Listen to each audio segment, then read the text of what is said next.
Bien, je crois que l'on dit un peu trop souvent que la campagne n'intéresse pas les Français. C'est tout à fait faux. Les conversations roulent en permanence tout autour de nous sur la campagne et ses péripéties. Ce qu'il y a, c'est que peut-être, et ce n'est pas à cause des Français, pas nécessairement à cause des candidats, mais beaucoup à cause du filtrage médiatique, les très grandes questions, je n'ose pas dire les grandes questions parce que c'est encore plus important que cela, qui sont attachées à la fonction présidentielle,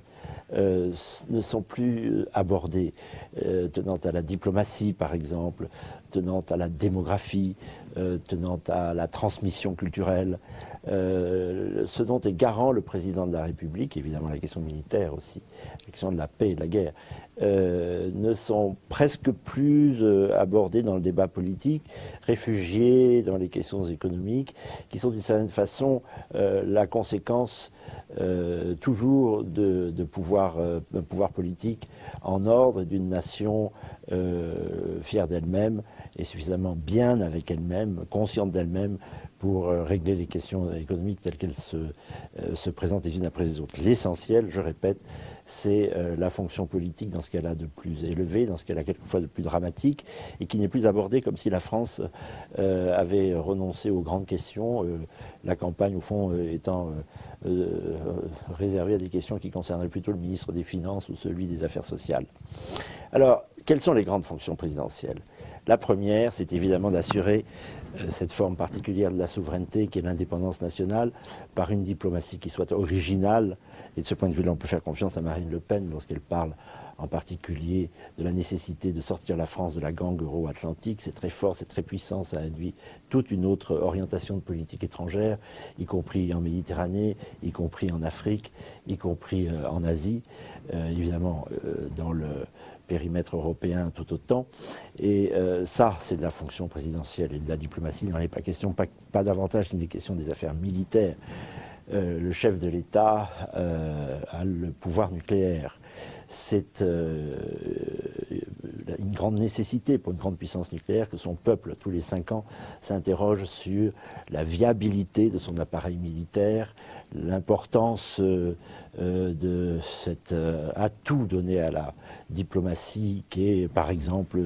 un porte-avions et des porte-avions, puisque Marine Le Pen souhaite un second porte-avions, c'est-à-dire un outil de défense. Celui-là aussi, ce sujet aussi est tout à fait escamoté, et de nouveau je fais confiance à Marine Le Pen qui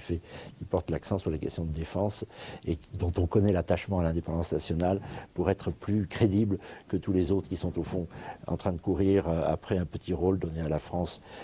dans la structure euro-atlantique. Le président de la République, Nicolas Sarkozy, avait de quoi nous inquiéter l'autre jour à la télévision en disant que, au fond, tous les chefs d'État vivaient sans cesse entre eux, qu'ils s'entendaient bien parce qu'ils fréquentaient les mêmes hôtels, etc. Ça ne me rassure pas du tout quant à l'indépendance nationale et la capacité qu'a Marine Le Pen, je crois, de définir des voies propres pour notre diplomatie et pour l'instrument militaire qui doit la servir. Alors il y a un autre aspect de la souveraineté qui est la souveraineté populaire, c'est la consultation et le respect du peuple. Le président de la République est chargé, ça c'est une très grande fonction au titre de l'article 11 de notre Constitution, de consulter le peuple. Il ne le fait plus, le président sortant et presque sorti n'aura jamais utilisé le référendum. S'il a interféré sur une question référendaire, c'est pour supprimer le résultat du référendum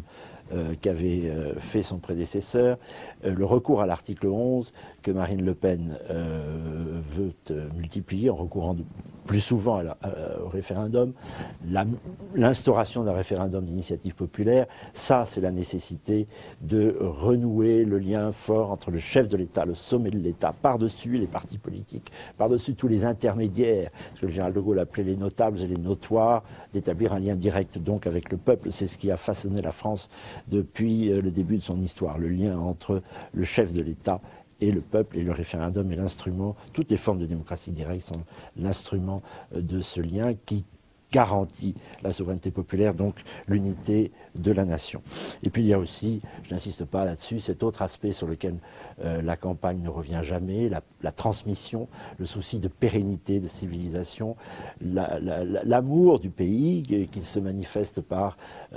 l'amour de sa langue, le respect de sa langue. On ne peut pas dire que le président de la République ait brillé sur ce sujet, pulvérisant même les débuts de politique de la francophonie de ses prédécesseurs, aussi timides fussent-ils, et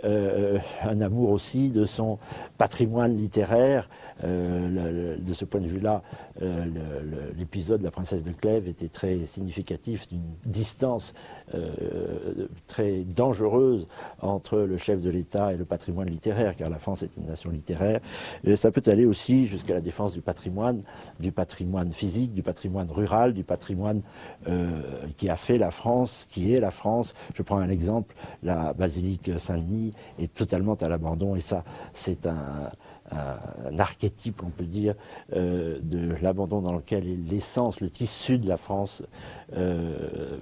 après des années et des années, il n'y a pas que Nicolas Sarkozy, d'abandon national. Et je voudrais qu'on en revienne à ces grands points majeurs dans la dernière partie de cette campagne, car ils ont été beaucoup trop absents.